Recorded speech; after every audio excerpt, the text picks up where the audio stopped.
Welcome back to the Home Lab, and today I've got another fun educational toy to share with you. What we're going to look at is the Japanese Denshi Block electronics kit.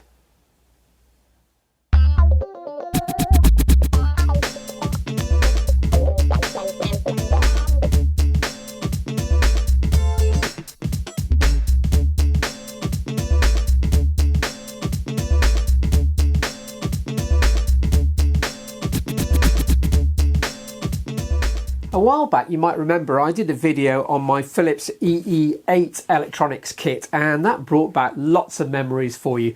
So I thought, why don't we look at another one that was very successful in the late 60s and into the 70s, and that's the Denshi Block kit.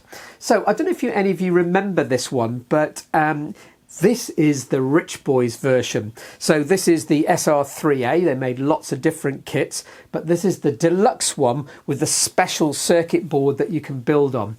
So what I'd like to do today is to show you what came in this kit and how it worked. But just before we start, I want to say a huge thank you to all of you again for watching my channel and leaving some absolutely fantastic comments. I'm also really grateful again to PCBWay for supporting my work and sponsoring this video. And as you know, they provide a lot of services to the maker, but particularly with reference to this video, bespoke printed circuit boards. So after watching this video, why don't you go along, have a look at their website, and I'm sure you'll get some ideas for your next project. So let's start by having a look at what's inside the box. And as I lift the lid, I hope for some of you, this takes you back many years to your youth when you built circuits like this. It's an absolutely huge box and I've struggled almost to get it all in shot. Anyway, here's the manual, and it's a very thick manual, and we'll have a look at that in a minute because it's actually quite interesting. But inside the box, you can see the items that it contained, and the Deluxe has this special board here that you can build your circuits on rather than just the breadboard looking boards here. So what we'll do is have a look at all the individual parts that are in this box and explain how we might go about building a circuit. Right, so we'll just clear a little bit of space. And as with all electronics boards, you've got the obligatory wire that was used for wiring up antennas and earth wires. This wire isn't used for wiring up the circuit. That's all done with little tabs on the components. And here is the main board. And what makes it deluxe, as I said, is the fact that instead of just having these bits for connecting up your circuit elements, you've got this extra section here that in it has got permanently mounted a loudspeaker, a variable resistor, and a switch. Now, whatever electronics kit you had as a kid, they all had some components that were similar to each other. So every kit usually came with a solar cell of some shape or form, the little cadmium cell here that was used as a light sensor.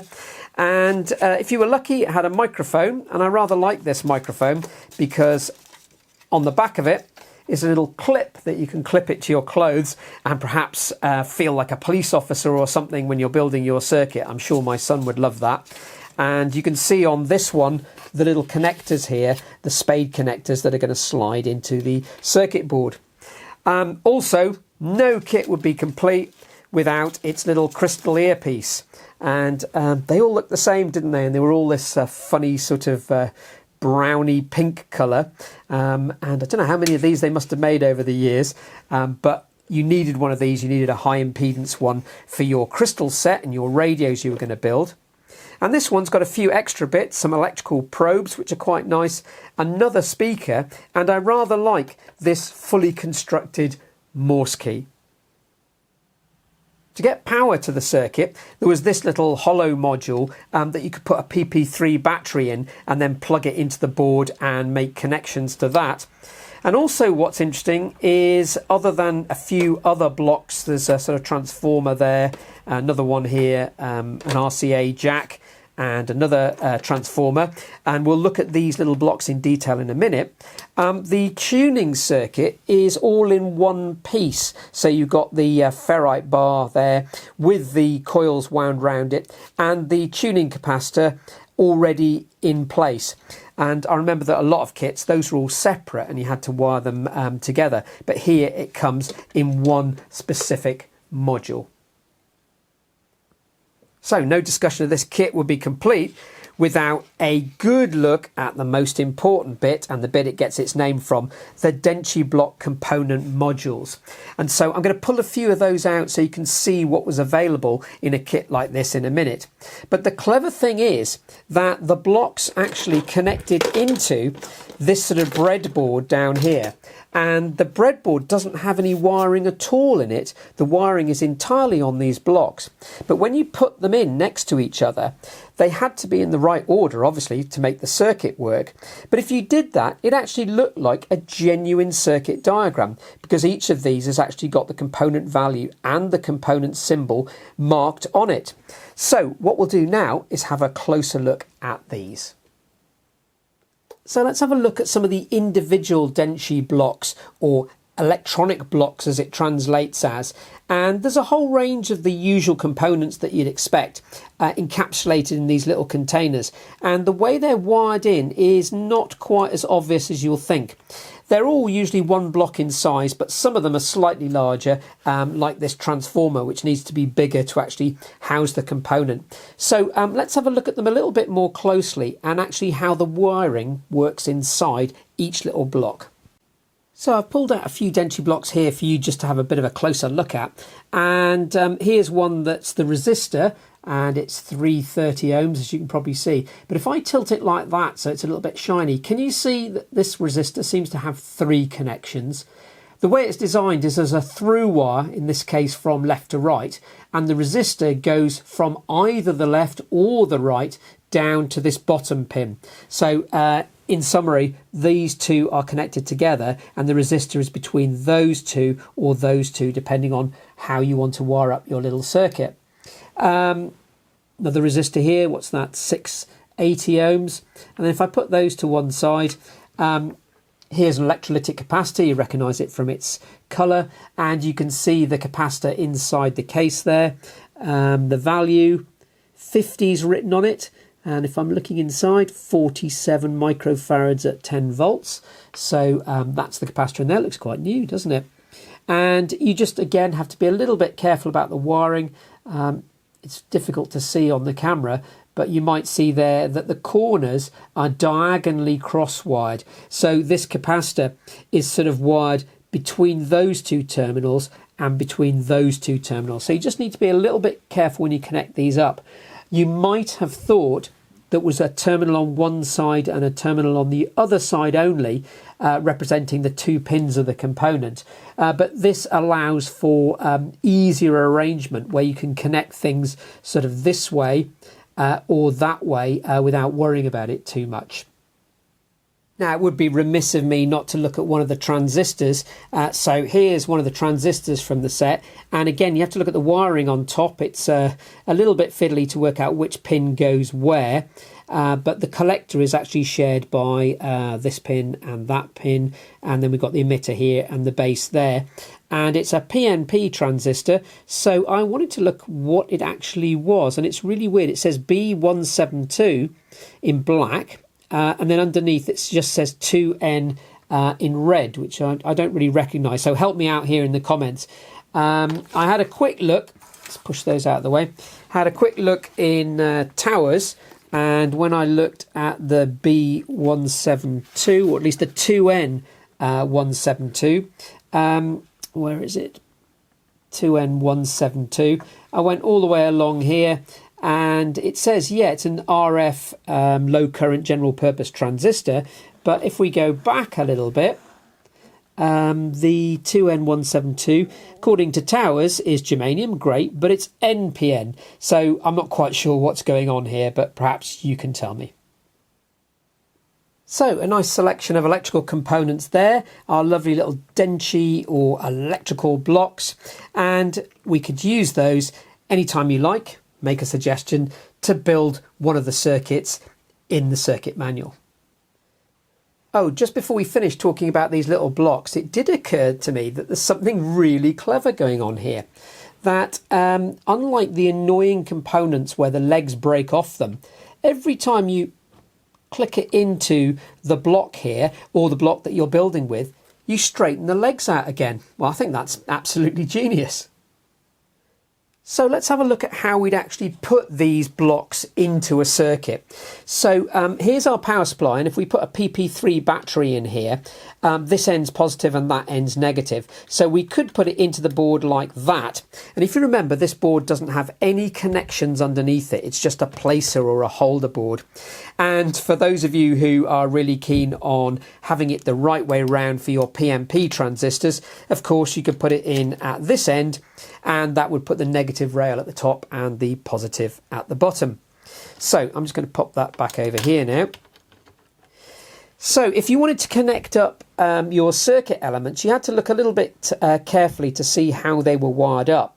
But if I put one in like that, if you remember, the board is just holding it, it's not connected. So what we need to do is we need to share its connection with something else. And so to do that, I'll bring that one down to here. If I want to share it with this component, what I do is I share the connector between the two there. So there's enough space to press them in together so that these two contacts touch. Now, I think that is absolutely fantastic for a number of reasons. Firstly, these are a kind of really bright, springy steel, and after all those years, they haven't corroded at all. So they're going to work absolutely great. When I look at my other sort of kids' circuit board systems, all the connections have gone really corroded and rusty. And secondly, it's just really easy to do. The thing you have to look at is on top to see how the component is wired, and I've shown you that already. But it's just really easy to just press them in. This transistor's got 4 legs, so there we go, in it goes. And here's another resistor, so if we were to connect that in, there it is. And we can continue doing that right up to the power supply. But what happens if you need to connect sort of around corners or where there are gaps? And I'll show you how that's done now. So Denshi blocks at the ready, and you want to do some more building, and you want to interconnect some of these blocks across the board. Well, one of the things I really love about this kit is instead of having lots of little wires and springs and things that could be so fiddly and annoying on other electronics kits, what you had were these little springy bits of steel that you could clip in, or tin are they maybe, possibly, that you could clip in to join up components. So for example, if I just push those out of the way, here's a 4-way interconnector, and that can be used very successfully and very quickly just by plugging in like that. And we've got a bus bar across the board. There are other ones that can turn corners and do sort of crossways interconnect. And there's one across a corner. And these are really, really useful if you're not connecting the blocks into each other, sharing the same lug. Let's now have a quick look at the manual, and I didn't want to draw too many comparisons with other kits that you could buy, but I think the Philips one in many ways had a manual that was simpler and easier to understand, because when you get into this one, it begins with the fundamentals of electronic circuits, and we're going to learn them, which is fantastic. But before we get to any of the building, after the introductory pages, there's a little bit of discussion about the boards themselves. But then you're straight into electrical theory. And whilst it may look simple as I flick through, we're already into some quite fiddly mathematics here, sort of Ohm's law and things like that. And so whilst the circuits are quite simple, they wanted you to kick off with really quite a bit of knowledge before you even started building. I mean, have a look at this, characteristics of transistors. We haven't built a single circuit yet. I think I would have preferred some simpler stuff at the beginning and maybe this at the end when you'd built your circuits and you thought, I'd like to know a little bit more about how they actually work. One of the things I rather like is it has these little cartoon characters down here. I don't know if that's a sort of Japanese thing, using little cartoon characters to explain what's going on. But if I turn the page, the cartoon character is pointing at things, and I like this one when they've built their transistor radio receiver. Straight away they've managed to get it working clearly, because I can hear, shouts the little character. And this one, listening to it with an amplifier, I'm sleepy. And I think my favourite of all, how splendid. I always like to read from the manuals as a teacher and get a feel for the kind of tone of the teaching at that time. So let's have a little bit of a look at what it says here in the foreword.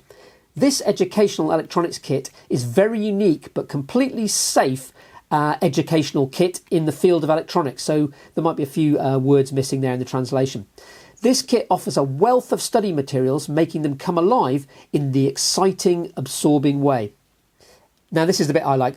Excellent for both beginners and even advanced experimenters.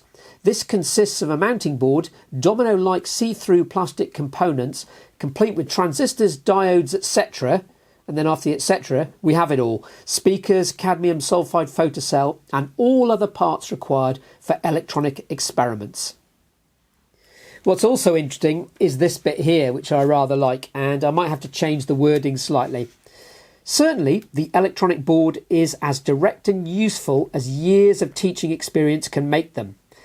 It is the best introduction to electronics, but not all.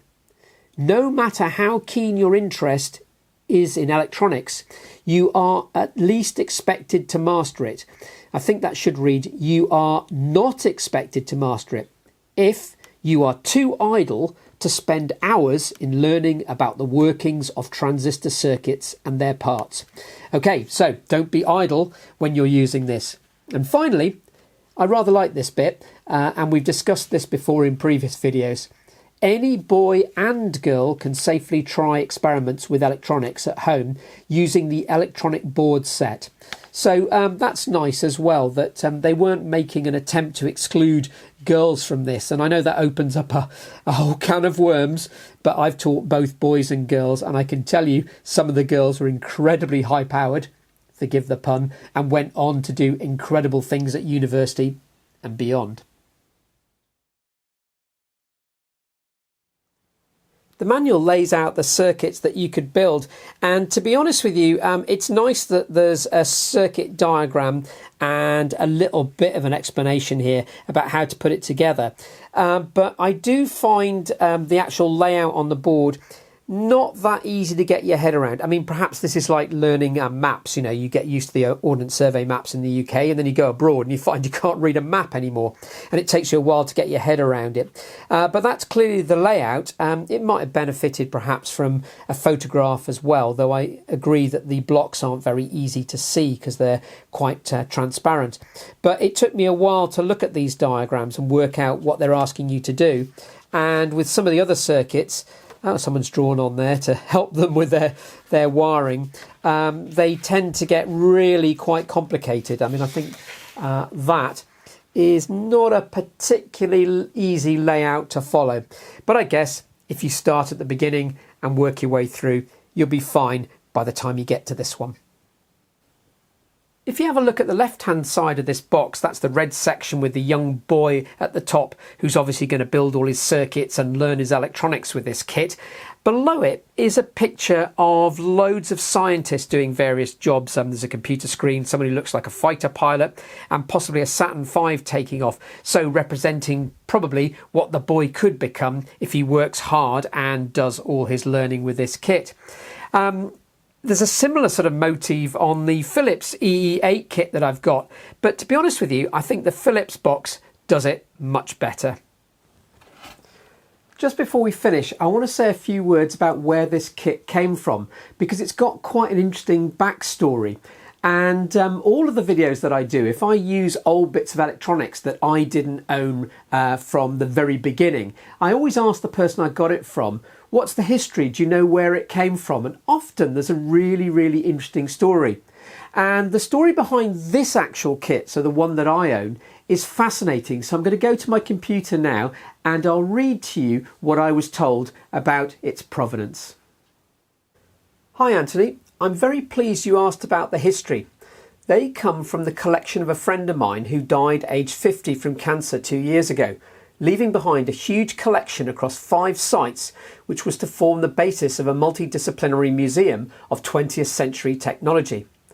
If you hunt for videos on Lucien News Vaz, you'll find a small collection which will explain it all better than I can here. Sadly, it was impossible to bring the museum to life without him, so the collection has been dispersed, and the last few items are going up for sale rather than into landfill. The key collections which remain have gone to Sam Battle at Look Mum No Computer, the East Midlands Cinema Organ Collective and the Broadcast Engineering Conservation Group. I'd be more than happy for you to mention Lucien and any or all of these projects in your videos. Lucien's key mission was for these artefacts to be seen, used and understood, and anything which keeps his memory and his mission alive would be wonderful. So if you want to see me actually building a circuit properly, then let me know in the comments and we can think of one that we might want to build and see whether this kit really does work. But it's an absolute joy to put together because it's just so quick, but you do obviously have to be careful about looking at what's written on the little Denshi blocks. So I do hope you enjoyed that video on the Denshi Block SR3A Deluxe, and perhaps it brought back some wonderful childhood memories. If it did, please leave a comment and tell me how you got on and what you did with your kit. You might not have had this one. There are other kits and smaller ones that you could tie together to make a bigger electronic circuit, but perhaps you got the deluxe one for Christmas and you've been waiting all year to get it. Who knows? But let me know anyway. So, as you know, I leave a lot of links at the end of the video, so please stay to the end to watch those. And whatever happens, I'll be making another video very soon, so do please join me then.